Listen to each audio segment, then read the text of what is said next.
ओम। आज हम चर्चा करेंगे प्रणव प्राणायाम के बारे में।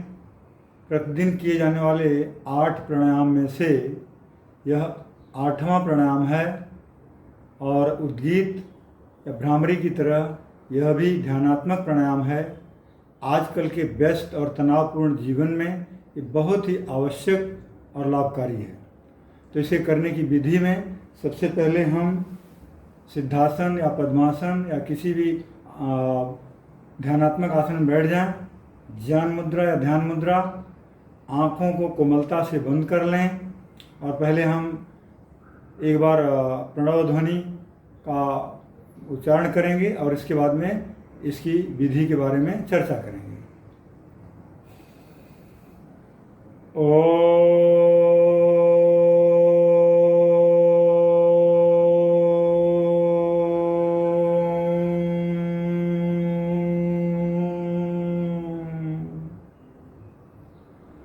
तो प्रणव प्राणायाम करने की विधि है कि जो श्वास और प्रश्वास, जो श्वास अंदर लेते हैं और बाहर छोड़ते हैं, इस पे मन को टिका कर और प्राण का ध्यान करते हैं, ओम का ध्यान करते हैं। ये है प्रणव। मन को एकाग्र करके श्वास प्रश्वास के साथ टिका कर और प्राण का ध्यान करना ही प्रणव है। अभी इस प्राणायाम को एक दृष्टा बन करके, मन को एक दृष्टा बना करके श्वास प्रश्वास की गति को हमें देखना है। और श्वास प्रश्वास की जब हम मन को एकाग्र करके श्वास पर एकाग्र कर देते हैं तो श्वास प्रश्वास अति सूक्ष्म हो जाती है और कभी इतना सूक्ष्म हो जाती है कि स्वयं को भी उसकी अनुभूति नहीं हो पाती है। या अगर नासिका के आगे हम रुई भी रख दें तो हिलना नहीं चाहिए। इस प्राण की गति इतना सूक्ष्म हो जानी चाहिए। और धीरे धीरे कुछ दिनों के अभ्यास के बाद इस प्राण को हमें श्वास और प्रश्वास के साथ देखना चाहिए। और शुरुआती दौर पे जब इसका स्पर्श नासिका में होगा तो उसका हम अनुभूति कर सकते हैं, लेकिन अंदर तक नहीं हो पाता। लेकिन धीरे धीरे अभ्यास के बाद में हम गहराइयों में भी उतर सकते हैं। दृष्टा बनकर साक्षी भाव से लयपूर्वक ओमकार का ध्यान करने से ध्यान लगने लगता है और मन अत्यंत शांत, एकाग्र और ओमकार में तद्रूप और तन्मय हो जाता है। प्रणव प्राणायाम करते समय वेदों के महान मंत्र गायत्री के अर्थ के साथ में भी यह प्राणायाम किया जा सकता है।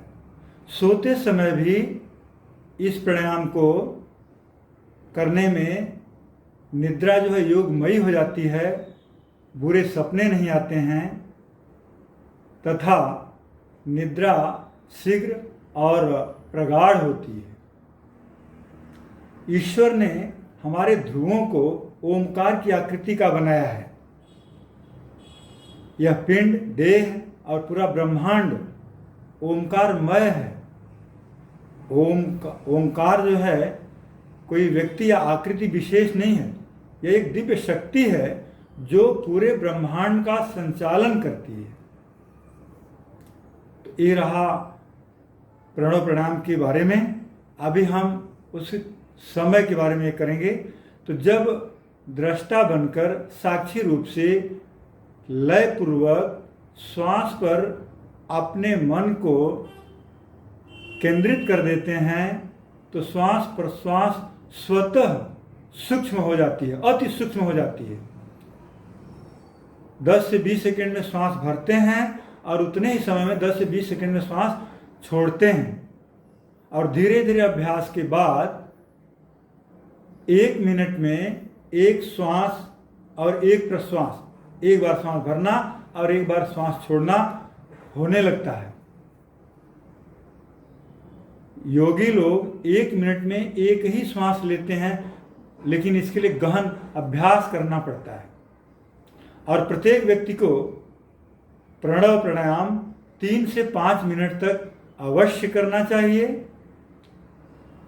योगी इस प्राणायाम को घंटों घंटों तक करते रहते हैं। और इस प्राणायाम के जो लाभ हैं, मुख्य रूप से यह प्राणायाम जब हम करते हैं तो हमारी इंद्रियां मन प्राण में, प्राण आत्मा में, और आत्मा जो है परमात्मा में विलय होने लगता है। प्रणव प्राणायाम के निरंतर प्रणव प्राणायाम करने से प्रत्याहार की निरंतरता से धारणा की निरंतरता से ध्यान, और ध्यान की निरंतरता से समाधि की प्राप्ति होती है। प्रणव प्राणायाम से संयम बनता है, संयम से प्रज्ञालोक, और प्रज्ञालोक से सेल्फ हीलिंग और सेल्फ रियलाइजेशन की प्राप्ति होती है। इससे साधक के चारों तरफ प्रखर आभा मंडल बनता है, जो अभेद्य सुरक्षा कवच बनकर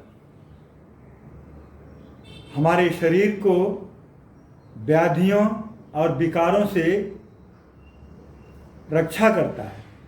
तो इस तरह से ये प्रणव प्राणायाम समाप्त हुआ। आज का सत्र यहीं समाप्त करते हैं, और अगले सत्र में हम मिलेंगे रोगों का उपचार करने वाले प्राणायाम के बारे में। अगले सत्र से हम चर्चा करेंगे, और इस सत्र को यहीं समाप्त करते हैं। ओम।